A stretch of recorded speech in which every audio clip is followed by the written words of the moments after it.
थोड्याच वेळामध्ये महाविकास आघाडीच्या नेत्यांची ग्रँड हयात इथे एक बैठक सुरू होणार आहे असं कळतंय।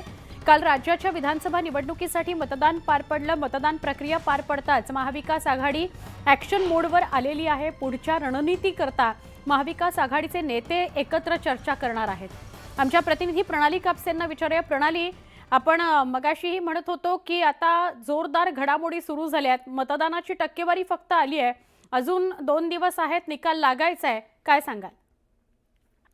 महाविकास आघाडी आणि महायुती या दोन्ही जर आपण बघितले तर जे एक्झिट पोल आहेत त्याच्यानुसार दोघांमध्ये सुद्धा काटेकी टक्कर दिसून येत आहे। त्यामुळे जे अपक्ष निवडून येणार आहेत किंवा जे छोटे पक्ष निवडून येणार आहेत ते कोणाकडे झुकतमाप टाकतात याच्याकडे सगळ्यांचं लक्ष लागलेलं आहे।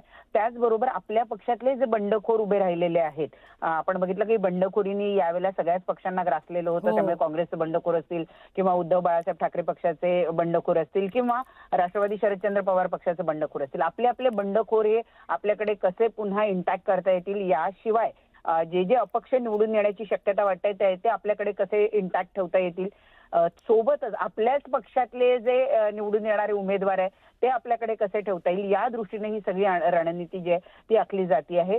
साहजिक आहे की 2019च्या निवडणुकीनंतर सगळ्याच राजकीय पक्षांना एक मोठा धडा मिळालेला आहे, तो हा की आपल्या बरोबरचे आपले साथीदार आणि आपले आमदार हे स्वतः बरोबर राखणं खूप महत्त्वाचं असतं। आणि त्या दृष्टीने ग्रँड हयात इथं एक महत्त्वपूर्ण बैठक आता पार पडणार आहे, ज्याच्यासाठी काँग्रेसचे नेते बाळासाहेब थोरात असतील, सतेज पाटील असतील, हे पोहोचलेले आहे। तर शिवसेना उद्धव बाळासाहेब ठाकरे पक्षाच्या वतीनं संजय राऊत, अनिल देसाई उपस्थित झाल्याची माहिती मिळते। नक्की, धन्यवाद प्रणाली माहिती दिल्याबद्दल।